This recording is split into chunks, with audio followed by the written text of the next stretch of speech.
Salam,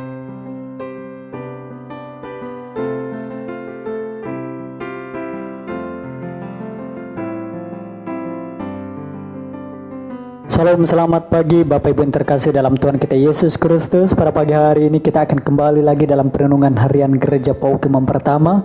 Namun sebelumnya mari kita berdoa. Bapa kami dalam kerajaan surga, terima kasih Bapa di surga untuk kebaikan kemurahan-Mu yang Engkau terus nyatakan dalam kehidupan kami, sehingga kami masih ada sampai detik pagi hari ini oleh kemurahan Tuhan.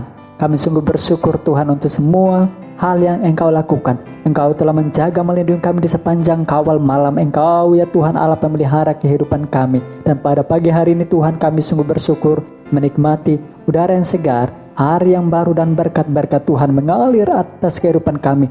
Terima kasih Bapa di surga. Dan pada pagi hari ini berkat rohani yang kami mau dan kami rindukan adalah berkat rohani kebenaran firman Tuhan yang memberi kekuatan bagi kami, memberi penghiburan bagi kami, memberi kepada kami kepastian jalan untuk kami terus hidup di dalam rasa takut akan Tuhan. Terima kasih banyak Bapa di surga, kami siap untuk menyambut kebenaran firman-Mu. Hanya di dalam nama Yesus kami sudah berdoa. Haleluya. Amin. Bapak Ibu yang terkasih dalam Tuhan kita Yesus Kristus, pada pagi hari ini kebenaran firman Tuhan yang akan kita renungkan bersama yang terambil dari Lukas pasal 2 ayat 9 sampai yang ke-10. Demikian bunyi kebenaran firman Tuhan. Tiba-tiba berdirilah seorang malaikat Tuhan di dekat mereka dan kemuliaan Tuhan bersinar meliputi mereka dan mereka sangat ketakutan. Lalu kata malaikat itu kepada mereka, "Jangan takut, sebab sesungguhnya aku memberitakan kepadamu kesukaan besar untuk seluruh bangsa." Bapak Ibu yang terkasih dalam Tuhan Yesus Kristus, tema perenungan kita pada pagi hari ini, berita kesukaan melepaskan kita dari ketakutan. Selama manusia masih tetap tinggal di dalam dunia ini, manusia tidak akan pernah lepas dari ketakutan. Apapun tingkat golongannya, kaya miskin, tua muda, besar kecil, pastilah semuanya akan tetap merasakan namanya ketakutan. Kita merasa takut ketika kita diperhadapkan dengan sesuatu yang mengerikan atau hal-hal yang menakutkan. Ketakutan itu normal, tetapi tinggal di dalam ketakutan itu tidak normal. Dalam Injil Lukas diceritakan ada gembala-gembala yang tinggal di padang menjaga ternak pada waktu malam, dan tiba-tiba malaikat Tuhan berdiri dan berada di dekat mereka dan mereka sangat ketakutan. Gembala-gembala adalah gambara umat manusia.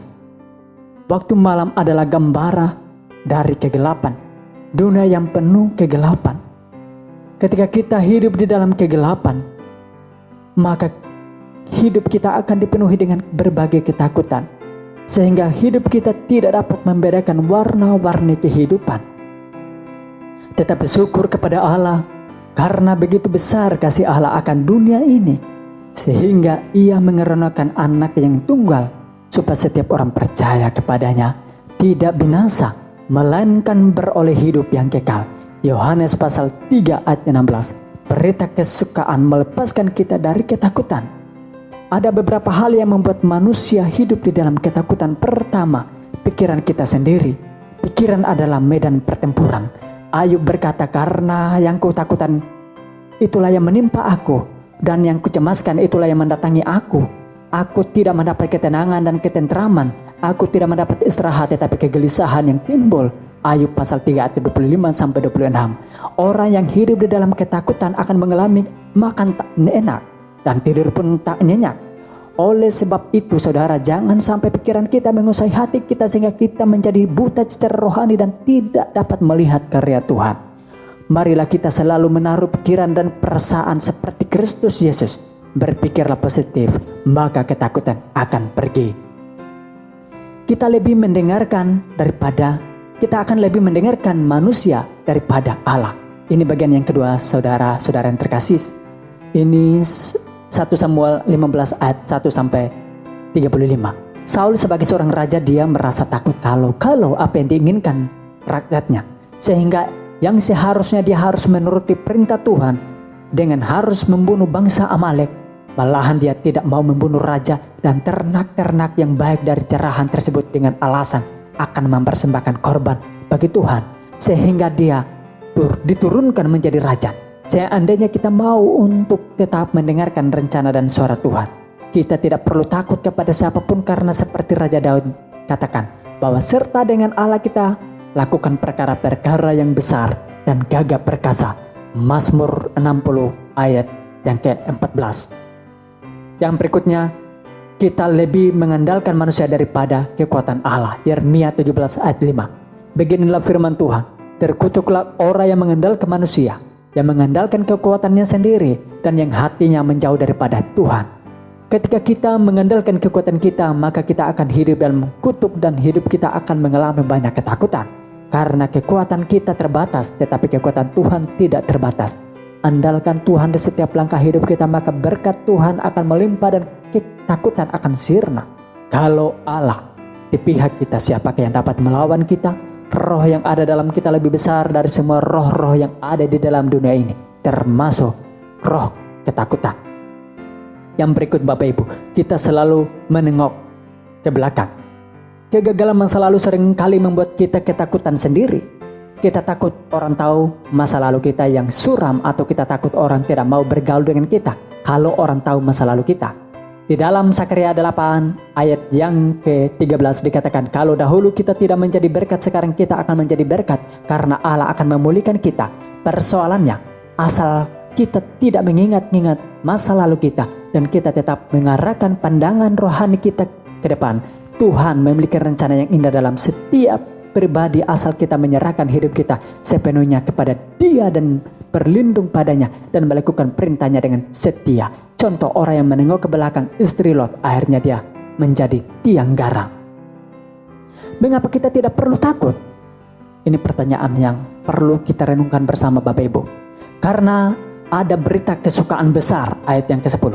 Dunia ini penuh dengan berita-berita yang menakutkan, berita kesusahan, berita peperangan, berita gosip, bencana alam, sakit penyakit, kecelakaan, kelaparan, krisis global, berita kesusahan. Tetapi saudara, tidak perlu takut karena ada satu berita kesukaan besar, kabar baik, berita kemenangan, berita kepastian, keselamatan, berita tentang kelahiran Yesus Kristus.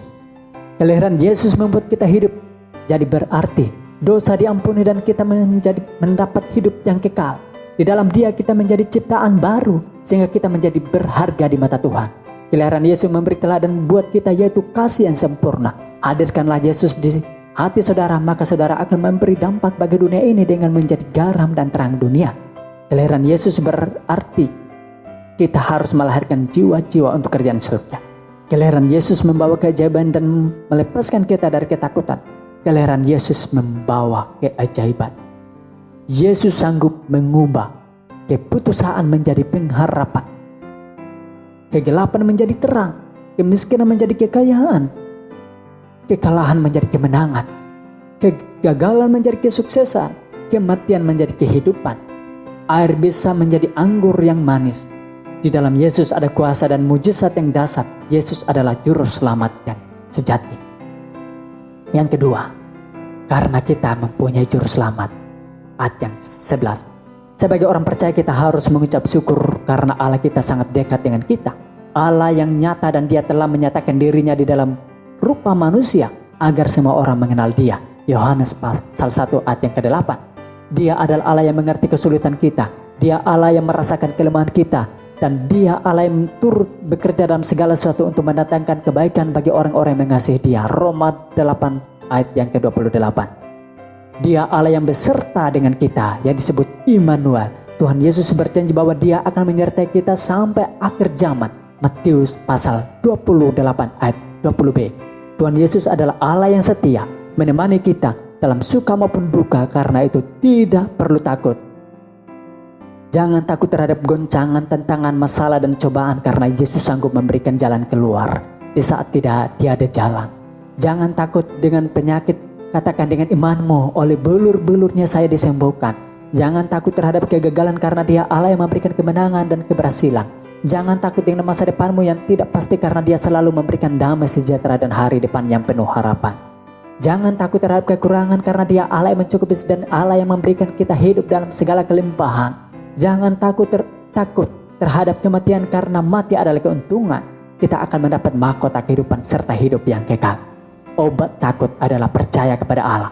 Mazmur 56 ayat 4. Sehelai rambut pun tidak akan gugur tanpa seizin Tuhan. Karena ada sejumlah bala tentara surga. Ini bagian yang ketiga, ayat yang ke-13. Kita tidak perlu takut karena ada perlindungan Tuhan. Tuhan melindungi kita dengan berpasukan tentara surga. Mazmur 91. Suatu saat sejumlah pasukan Aram yang besar dengan kuda dan kereta berperang mengepung kota Dotan, tempat Nabi Elisa bersama bujangnya. Pagi-pagi buta, bujangnya bangun dan melihat sejumlah besar pasukan Aram yang lengkap dengan senjatanya siap menangkap tuannya. Namun Elisa menenangkan bujangnya sambil berkata, "Jangan takut, sebab lebih banyak yang menyertai kita daripada menyertai mereka." Sesungguhnya bujang ini tidak takut lagi, melainkan kagum akan penyertaan Tuhan karena dia melihat begitu banyak malaikat Tuhan yang berada di sekeliling mereka. Sesungguhnya kalau kita melihat keadaan secara fisik kita akan menjadi takut. Tetapi kalau kita melihat secara rohani maka kita akan menyaksikan Tuhan turut campur tangan. Jangan takut dengan masalah dan tantangan yang besar yang mengepung saudara, melainkan pandanglah penyertaan Tuhan. Tuhan sekali-sekali tidak akan pernah meninggalkan kita. Dia adalah Allah yang setia. Sejumlah tentara surga diperintahkannya menyertai kita lebih banyak daripada masalah yang besar. Yang keempat, karena ada kemuliaan Tuhan di tempat yang maha tinggi. Ayat yang ke-14. Tuhan tidak pernah mencoba kita melebihi dari kekuatan kita. Seberat apapun masalah yang kita hadapi, Tuhan sanggup menyatakan kemuliaannya. Di balik setiap pertandingan pasti ada mahkota, di balik air mata ada sukacita yang Tuhan sediakan. Air mata Tuhan sanggup menjadikan mata air, di balik masalah ada kemuliaan Tuhan yang dinyatakan asalkan kita selalu berharap padanya. Manfaatkan masalah itu untuk kita lebih intim dengan Tuhan. Jika hari-hari ini kita sedang diperhadapkan dengan lembah kekelaman, mengalami masa-masa yang paling sulit, mengalami kehidupan yang berat, dan saudara sedang berada dalam persimpangan jalan, di ambang keputusan, yakinlah bahwa Yesus selalu menyertai kita. Dia akan segera menolong kita dan Yesus akan memberikan kemenangan. Dia akan menyatakan kemuliaannya bagi kita, semua yang percaya kepadanya. Yang kelima saudara, karena ada damai sejahtera Allah. Kita semua sangat membutuhkan damai sejahtera. Ada banyak rumah tangga yang hancur karena tidak ada damai. Gereja pecah karena tidak ada damai. Bisnis kacau karena tidak ada damai. Konflik sedang terjadi di mana-mana karena tidak ada damai. Jika kita ingin damai sejahtera, Allah kita perlu berdamai dulu dengan Allah. Kita memerlukan damai sejahtera yang melampaui segala akal, lalu kita berdamai dengan semua orang. Jangan menyimpan dendam sakit hati, tetapi kita perlu merendahkan diri, merendahkan hati sebagai hamba, dan melepaskan pengampunan. Pengampunan itulah yang memulihkan kita. Yesus berkata, "Ampunilah mereka karena mereka tidak tahu apa yang mereka berbuat." Bawalah damai sejahtera Allah dimanapun saudara berada. Maka saudara akan menjadi berkat, dan berkat-berkat Tuhan akan mengikuti saudara selamanya. Yesaya 54 ayat 10. Sebab biarpun gunung-gunung beranjak dan bukit-bukit bergoyang, tetapi kasih setiaku tidak akan beranjak daripadamu, dan perjanjian damaiku tidak akan bergoyang. Firman Tuhan yang mengasihi engkau. Saudara yang terkasih, Alkitab sendiri mengatakan, atau jumlah kalimat jangan takut di dalam Alkitab sebanyak 365 kali. Artinya sama jumlah dengan hari di dalam setahun. Yang artinya Tuhan ingin kita menjalani setiap hari tanpa ketakutan. Bapak Ibu yang terkasih, pastikan tiap-tiap hari kita dikuatkan oleh Tuhan. Bahwa Tuhan mengatakan jangan takut. Kata jangan takut berarti kita tahu bahwa Allah selalu di pihak kita. Allah ada di setiap kehidupan kita. Sehingga kemanapun kita melangkah, kita tahu pasti Allah akan menyertai kita. Immanuel. Mari kita berdoa. Bapa di surga, terima kasih untuk kebenaran firman-Mu yang telah kami renungkan pada pagi hari ini. Kami terbatas adanya, kami manusia rapuh dan tak berdaya, dan seringkali takut akan berbagai hal akan terjadi atas hidup kami. Tapi kami percaya Engkau Allah kami yang senantiasa memberikan kekuatan, sehingga kami boleh mampu dan melihat setiap keadaan, dan kami tidak akan pernah takut. Terima kasih banyak Bapa di surga. Ini doa dan ucapan syukur kami pada pagi hari ini. Sertai kami, Tuhan, bungkus kami di kuat kuasa darah-Mu, di dalam nama Yesus. Haleluya. Amin.